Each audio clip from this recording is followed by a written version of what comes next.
I want to give a reading of Book 1 of Consolation of Philosophy. There's 5 books. It's written by Boetus in the 5th century AD, year of our Lord, Anno Domini. It's not AD. No, AD is Anno Domini. It's not year of our Lord. Anyway, there's a preface, there's a proem, whatever that is. But these are not things which Boetus wrote. So, Book 1, a poem. Translated into English. Who wrought my studious numbers smoothly once in happier days, now perforce in tears and sadness learn a mournful strain to raise. Lo, the muses griefs disshelved, guide my pen and voice my woe. Down their cheeks and unfeigned the teardrops to my sad complainings flow. These alone in danger's hour, faithful found have dared attend on the footsteps of the exile to his lonely journey's end. These that were the pride and pleasure of my youth and high estate still remain and only solace of the old man's mournful fate. Old, ah yes, swift ere I knew it, by these sorrows on me pressed. Age hath come, lo, grief hath bid me wear the garb that fits her best. O'er my untimely sprinkled, over my head untimely sprinkled, these white hairs my woes proclaim, and the skin hangs loose and shrivelled on this sorrow-shrunken frame. Blessed is death that intervenes not in the sweet, sweet years of peace, but unto the broken-hearted, when they call him, brings please, yet death passes by the wretched, shuts his ear and slumbers deep, will not heed the cry of anguish, will not close the eyes that weep, for, while yet in constant fortune, poured her gifts and all was bright, death's dark hour had all but whelmed me in the gloom of endless night. Now, because misfortune's shadow hath o'erclouded the false face, cruel life still halts and lingers. Though I loathe his weary race, friends, why did ye once so lightly vaunt me happy among men? Surely he who hath so fallen was not firmly founded then. Chapter 1. While I was thus mutely pondering within myself and recording my sorrowful complainings with my pen, it seemed to me that there appeared above my head a woman of countenance exceeding venerable. Her eyes were bright as fire, and of a more than human keenness. Her complexion was lively, her vigour showed no trace of enfeeblement, and yet her years were right full, as she plainly seemed not of our age and time. I'm going to make this bigger, make it a bit bigger. There we go. Now you can read along with me. Her stature was different to judge. At one moment exceeded not the common height. At another her forehead seemed to strike the sky, and whenever she raised her head higher, she began to pierce within the very heavens, and to baffle the eyes of them that looked upon her.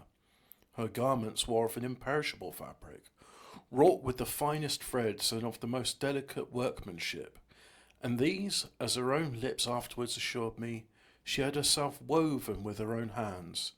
The beauty of this vesture had been somewhat tarnished by age and neglect, and wore that dingy look which marble contracts from exposure.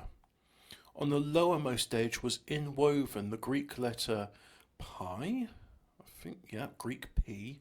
On the topmost of the letter, that's not omega, that's theta. And between the two were to be seen steps like a staircase from lower to the upper letter. This robe, moreover, had been torn by the hands of violent persons, who had each snatched away what he could clutch. Her right hand held a notebook, in her left she wore a staff, and when she saw the muses of poesy standing by my bedside, dictating the words of my lamentations, she was moved awhile to wrath, and her eyes flashed sternly.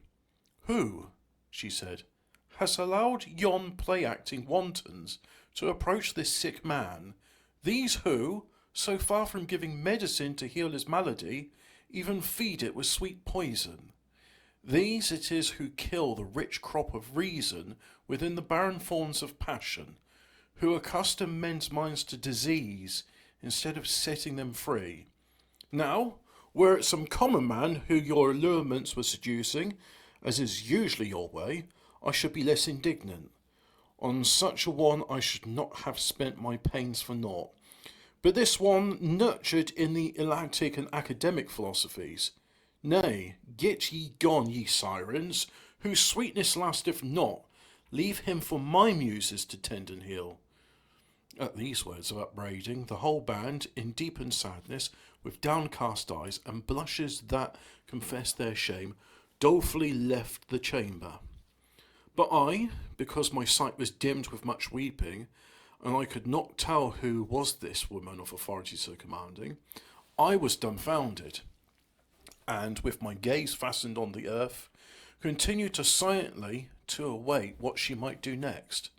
Then she drew near me and sat on the edge of my couch, and, looking into my face, all heavy with grief, and fixed in sadness on the ground, she bewailed these words with the disorder of my mind in this footnotes. P stands for political life, the life of action. Theta stands for theoretical life, the life of thought. Footnote B, the Stoic, Epicurean and other philosophical sects which Boethius regards as heterodox. Right, okay. Song 2, his despondency. Ask him what abyss his mind is plunged, how rightfully tossed. How widely tossed. Still towards the outer night, she sinks her true light lost, as oft as lashed tumultuously by earth-born blast, care waves rise high. Yet once he ranged the open heavens, the sun's bright pathway tracked, watched how the cold moon waxed and waned, nor rested till there lacked to his wide ken no star that steers amid the maze of encircling spheres. The causes why the blusterous winds vex ocean's tranquil face, whose hand doth turn the stable globe, or why his even race from out our ruddy east the sun onto the western waves doth run. What is it tempers cunningly the placid hours of spring, so that it blossoms with the rose for earth's engardening? Who loads the year's maturer prime with clustered grapes in autumn time? All this he knew, thus ever strove deep nature's law to guess. Now reft of reason light he lies, and bonds his neck oppress, while by the heavy load constrained his eyes to this dull earth are chained. Chapter 2. But the time, said she, calls rather for healing than lamentation. Then with her eyes bent full upon me, art thou that man, she cries, who, erstwhile fed with the milk, and reared upon the nourishment which is mine to give, had grown to the full vigour of a manly spirit? And yet I had bestowed such armour on thee as would have proved an invincible defence.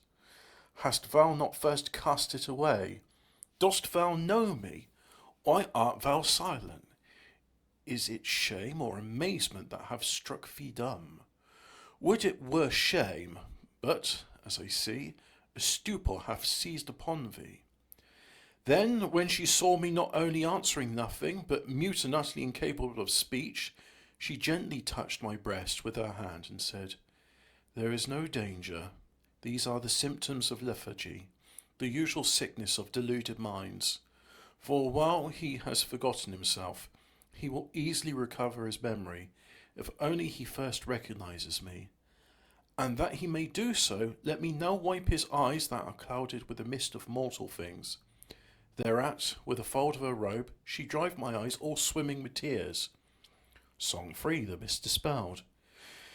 Then the gloom of night was scattered, sight returned unto mine eyes, so though in the happily rained chorus rolls the storm clouds through the skies, hidden is the sun, all heaven is obscured in starless night, but if in wild onset sweeping, Boreas frees day's prisoned light. All suddenly the radiant god outstreams, and strikes our dazzled eyesight with his beams. Chapter 3.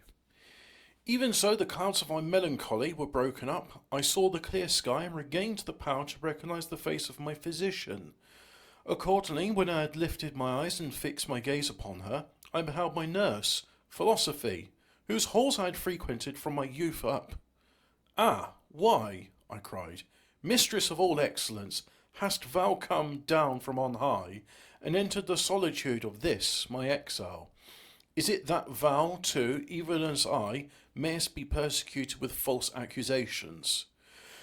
Could I desert thee, child, she said, and not lighten the burden which thou hast taken upon thee through the hatred of my name, by sharing this trouble, even forgetting it that it were not lawful for philosophy to leave companionless the way of the innocent?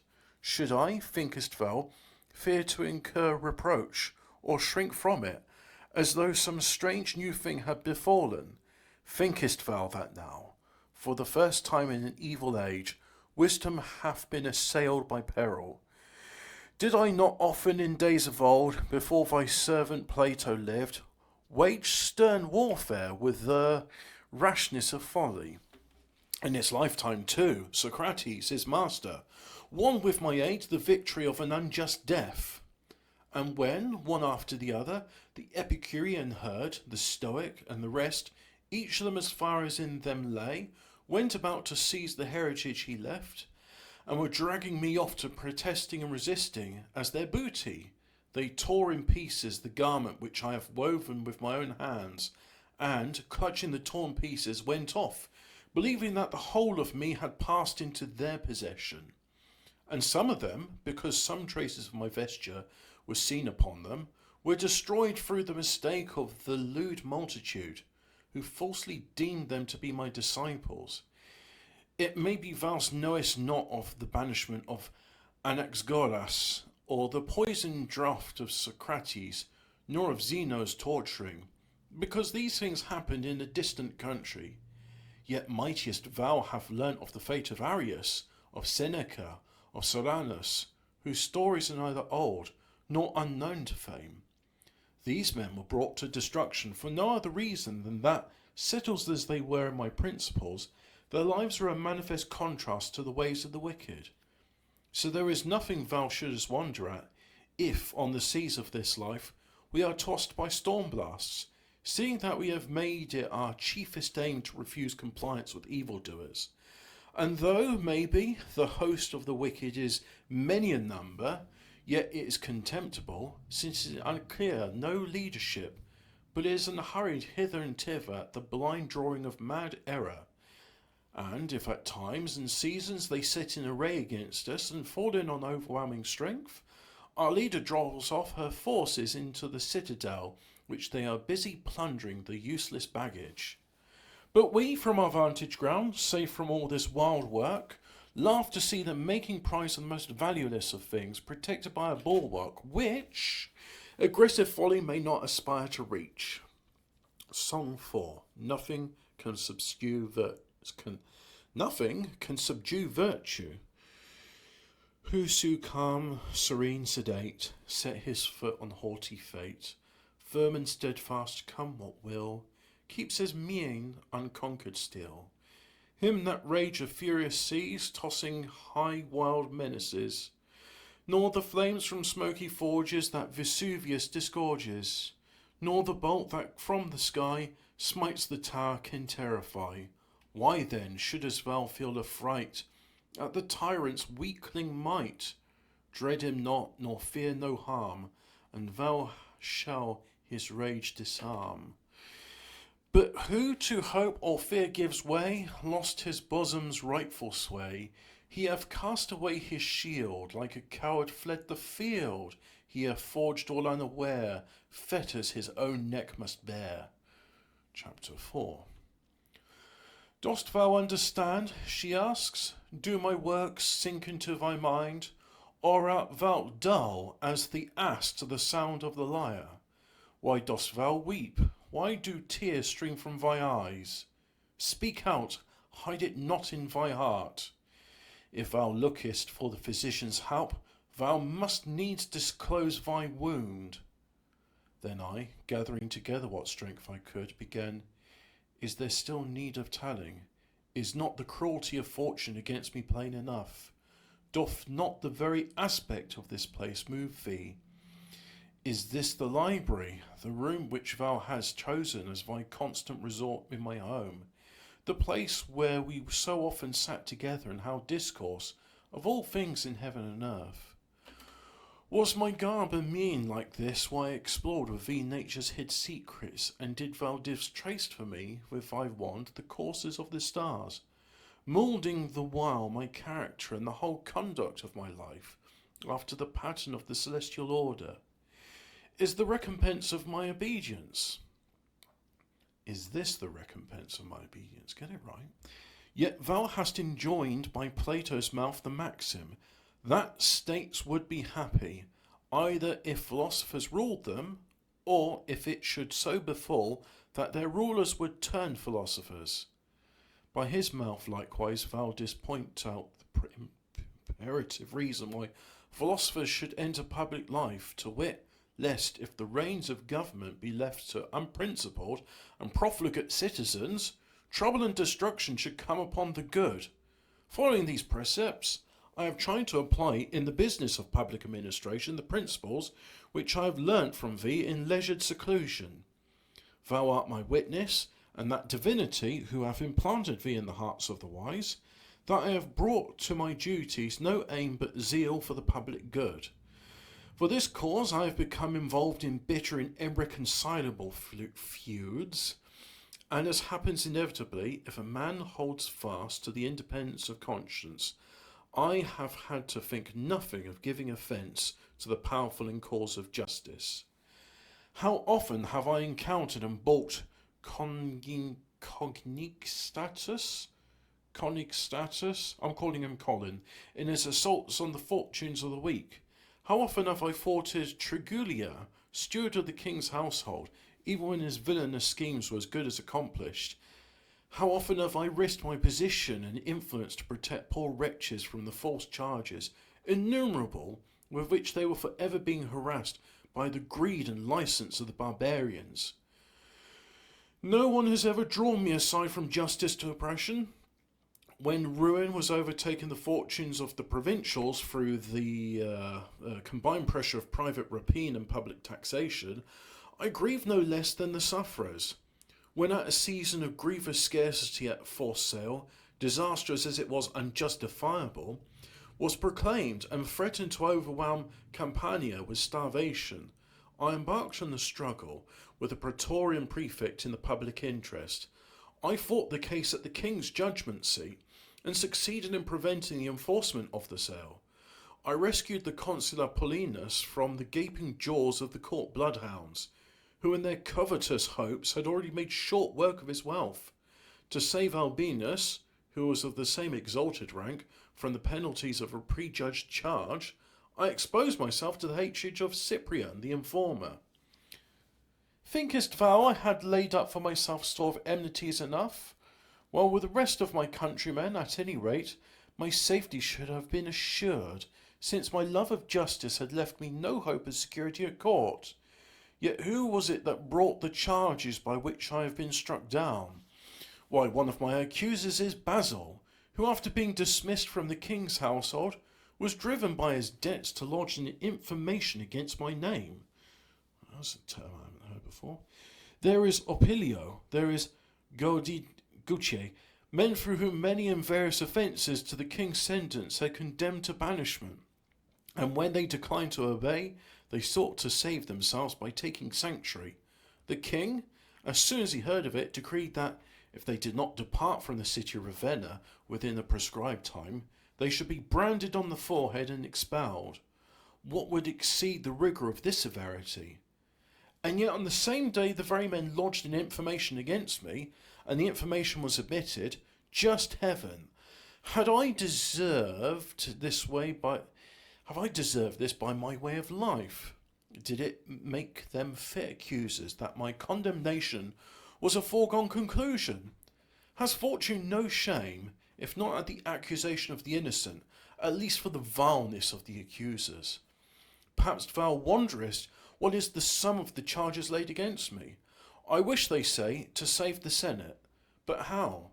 I am accused of hindering an informer from producing evidence to prove the Senate guilty of treason. Tell them, then, what is thy counsel, O my mistress? Shall I deny the charge, lest it bring shame on thee? But I did wish it, and I shall never cease to wish it. Shall I admit it? Then the work of the thwarting the informer will come to the end. Then the work of thwarting the informer will come to an end. Shall I call for the wish of the preservation of that illustrious house of crime? Of a truth the Senate, by its decrees concerning me, has made it such. But blind folly, though it deceive itself with false names, cannot alter the true merits of things, and mindful of the precept of Socrates, I do not think it right either to keep the truth concealed, or allow falsehood to pass. But this, however it may be, I leave to thy judgment and to the verdict of the discerning. Moreover, lest the course of events and true facts should be hidden from posterity, I have myself committed to writing an account of the transaction. Deep breath. What needs to speak of the forged letters by which an attempt is made to prove that I had hoped for the freedom of Rome? Their falsity should have been manifest if I had been allowed to use the confession of the informers themselves, evidence to which has in all matters the most convincing force. Why, what hope of freedom is left to us? Would there were any? I should have answered with the epigram of Canius, when Caligula declared him to have been cognizant of a conspiracy against him. Oh, cognizant of a conspiracy against him. If I had known, said he, that thou shouldst never known. If I had known, said he, thou shouldst never have known. Yeah, that's easy to say. Grief hath not so blunted my perceptions in this matter that I should complain, because impious wretches contrive their villainies against the virtuous.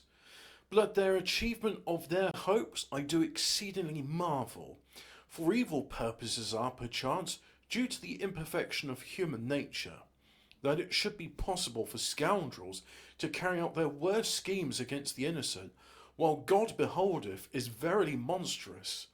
For this cause, not without reason, one of thy disciples asks, if God exists, whence comes evil? Yet whence comes good, if he exists not? However, it might well be that wretches who seek the blood of all honest men, and of the whole Senate, should wish to destroy me also, whom they saw to be a bulwark of the Senate and all honest men. But did I deserve such a fate from the fathers also? Thou rememberest, methinks, since thou didst ever stand to my side, to direct what I should do or say. Thou rememberest, say I, how at Verona, when the king, eager for the general destruction, was bent on implicating the whole senatorial order in the charge of treason brought against Albinus, with what indifference to my own peril I maintained the innocence of its members, one and all. Thou knowest that what I say is the truth, and that I have never boasted of my good deeds in a spirit of self-praise. For whenever a man, by proclaiming his good deeds, receives the recompense of fame, he diminishes in a measure the secret reward of a good conscience. What issues have overtaken my innocency thou seest.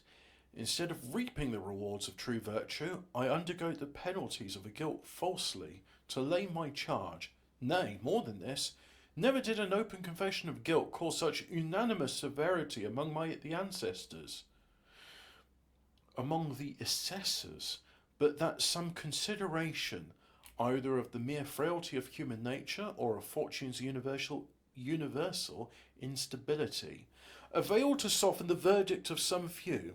Had I been accused of a design to fire the temples, to slaughter the priests with impious sword, of plotting the massacre of all honest men, I should yet have been produced in court, and only punished on due confession or conviction. Now for my too great zeal towards the Senate, I have been condemned to outlawry and death, unheard and undefended, at a distance of near 500 miles away. O my judges, well do you deserve that no one should hereafter be convicted of a fault like mine. Yet even my very accusers saw how honourable was the charge they brought against me, and, in order to overlay it with some shadow of guilt, they falsely asserted that in the pursuit of my ambition I had stained my conscience with sacrilegious acts, and yet thy spirit, indwelling in me, had driven from the chamber of my soul all lust of earthly success, And with thine eye ever upon me, there could be no place left for sacrilege.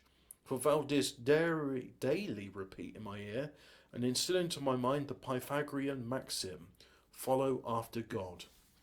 It was not likely then that I should covet the assistance of the vilest spirits, when thou wert moulding me to such an excellence as should conform me to the likeness of God.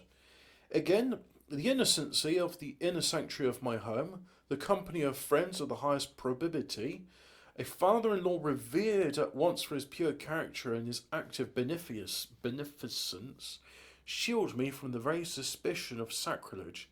Yet, atrocious as it is, they even draw credence for this charge from thee.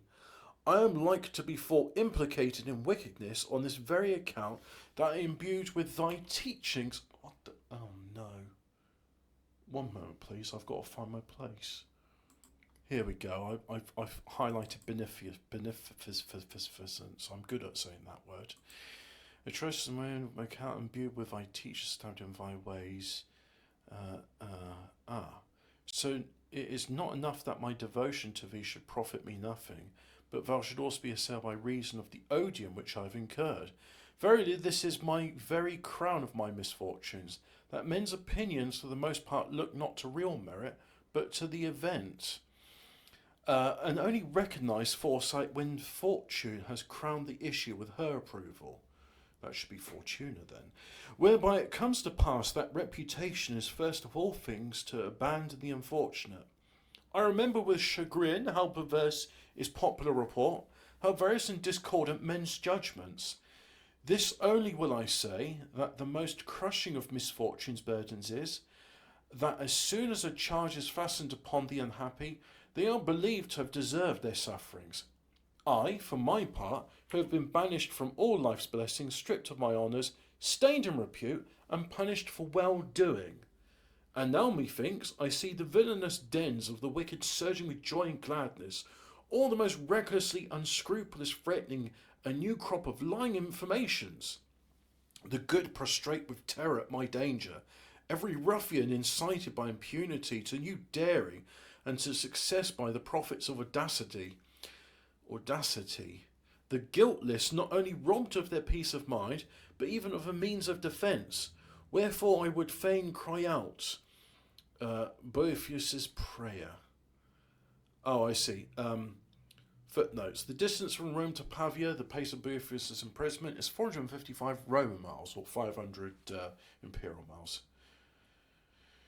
Builder of yon starry dome, thou hast whirlest thrones eternal, heaven's swift globe, and as they roam, gild'st the stars by law supernal. So in full sphered splendour dight, Cynthia dims the lamps of night, while on to herb fraternal, closer drawn, doth lose her light. Who at fall of eventide, Hesper his cold radiance showeth, Lucifer his beams doth hide, paling as the sun's light groweth. Brief thy winter's frost holds sway, but thy will the space of day, swift when summer's fever groweth, that's gloweth, speed the hours of night away. Thou dost rule the changing year, when rude Boreas oppresses, fall the leaves they reappear, wooed by Zephyr's soft caresses. Fields that Sirius burns deep grown, by Arcturus' watch were sown. Each of the reign of law confesses, keeps the place that is his own. Sovereign ruler, lord of all, can it be that thou disdainest only man? Gainst him, poor thrall, wanton fortune plays her vainest. Guilt's deserved punishment falleth on the innocent. High uplifted the profanest, on the just their malice vent. Virtue cowers in dark retreats, crime's foul stain the righteous beareth, perjury and false deceits. Hurt not him the wrong who dareth, but whene'er the wicked's trust in ill strength to work their lust, kings whom nations awe declareth, mighty grovel in the dust. Look, O look upon this earth, thou who on law's sure foundation framedest all, have we no worth, we poor men of all creation? Sore we toss on fortune's tide, Master, bid the waves subside, and earth's ways with consummation of thy heaven's orders guide. Footnote D. The moon is regarded as farthest from the sun in the full, and as she wanes, approaching gradually nearer. Right. Recording? Yes. It is recorded. Good. Chapter 5. When I had poured out my griefs in this long and unbroken strain of lamentation, she, with calm countenance, and in no wise disturbed at my complainings, thus spake. When I saw thee sorrowful in tears, I straightway knew thee wretched and an exile. But how far distant the exile I should not know, had not thine own speech revealed it. Yet how far indeed from thy country hast thou not been banished, but rather hast strayed, or, if thou wilt have it banishment, hast banished myself. For no one else could ever lawfully had this power over thee. Now, if thou wilt call to mind from what country thou art sprung, it is not ruled as once the Athenian polity, but by sovereignty of the multitude. But one is its ruler, one its king, who takes delight in the number of his citizens, not in their banishment. To submit to those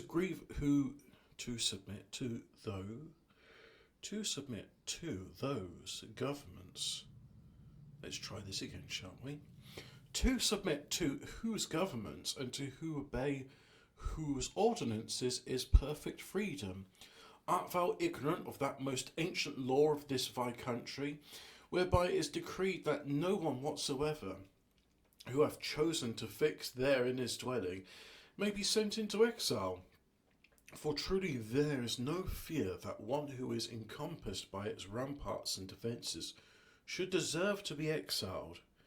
But he who has ceased to wish to dwell therein, he likewise ceases to deserve to do so. And so it is not so much the aspect of this place which moves me, as by aspect not so much the library walls set off with glass and ivory which I miss, as the chamber of thy mind. Therein I once placed not books, but that which gives books their value, the doctrines which my books contain. Now what thou hast said of thy services in the commonweal is true, only too little compared with the greatness of thy deservings. The things laid to thy charge whereof thou hast spoken, whether such as redound to thy credit, or mere false accusations, are publicly known. As for the crimes and deceits of the informers, thou hast rightly deemed it fitting to pass them over lightly, because the popular voice hath better and more fully pronounced upon them. Thou hast bitterly complained of the injustice of the Senate. Thou hast grieved over thy calumniation, like calumnies, and likewise hast lamented the damage to my good name. Finally, thine indignation blazed forth against fortune. Thou hast complained of the unfairness of which thy merits have been recompensed. Last of all, thy frantic muse framed a prayer the peace which reigns in heaven might rule earth also. But since a throng of tumultuous passions have assailed thy soul, since thou art distraught with anger, pain, and grief, strong remedies are not proper for thee in this thy present mood. And for a time I will use milder methods, that the tubers of which have grown hard through the influx of disturbing passion may be softened by gentle treatment, till they can bear the force of sharper remedies. Song 6. All things have their needful order. He who the unwilling furrows, give this generous grain. When the crab with baleful fervours scorches all the plain, he shall find his garner bare, acorns for his scanty fare. Go not forth to cull sweet violets from the purpled steep, while the furious blasts of winter through the valleys sweep. Nor the grape o'er hasty bring to the press in days of spring. For to each thing God hath given its appointed time, no perplexing changes permits he in his plan sublime. So who quits the order due shall a luckless issue rue. Chapter 6.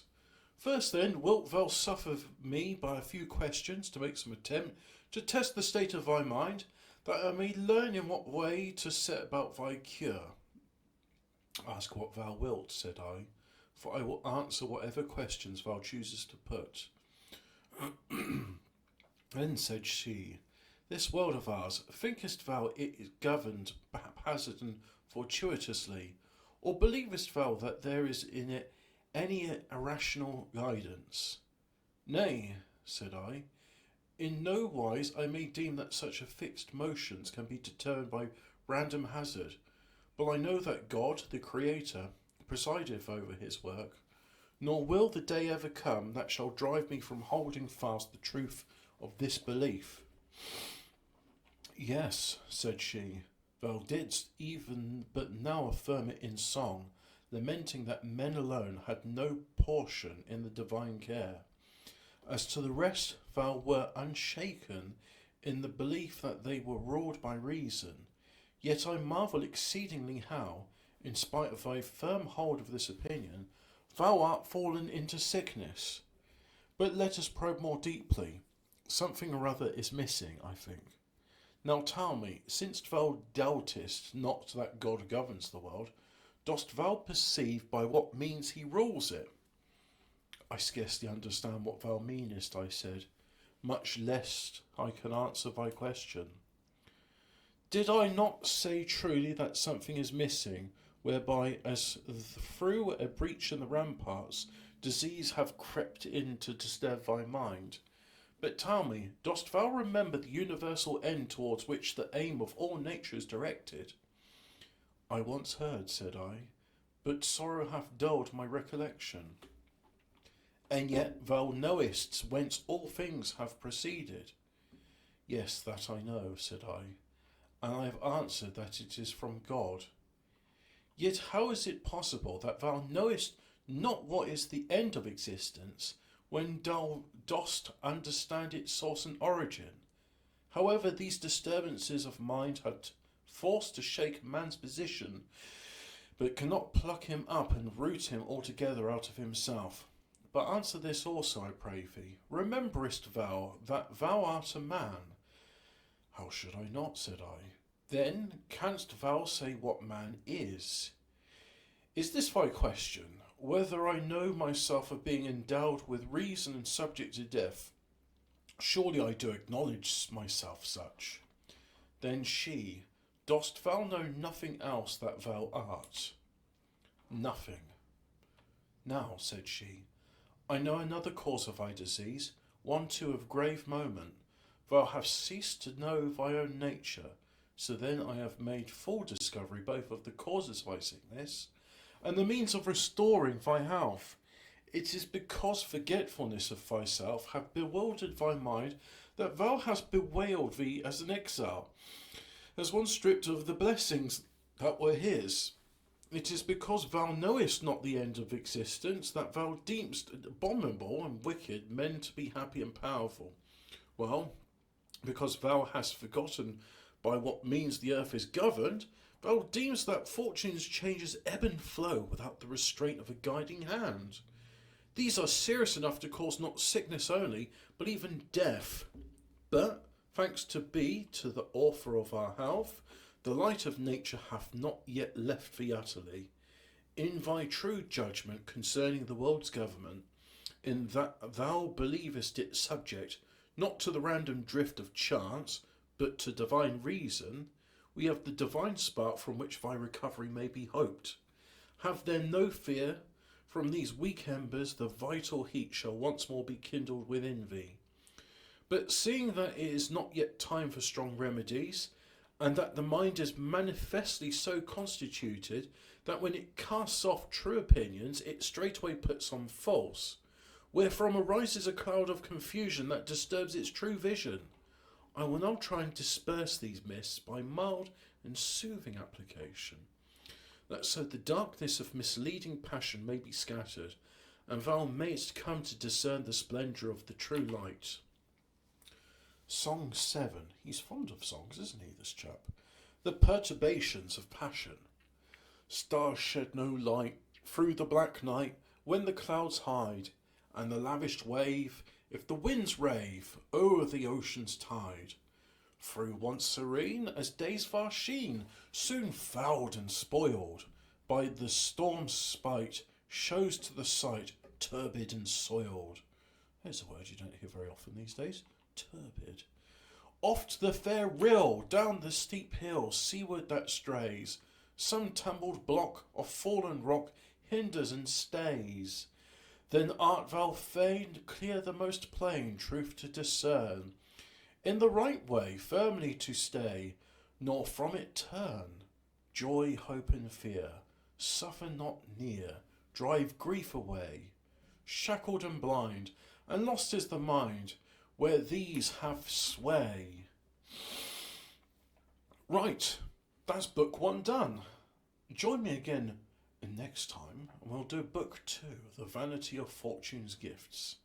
It's quite good. I do recommend it. But if you can't be bothered to read it, don't worry, I'll read it for you. Goodbye.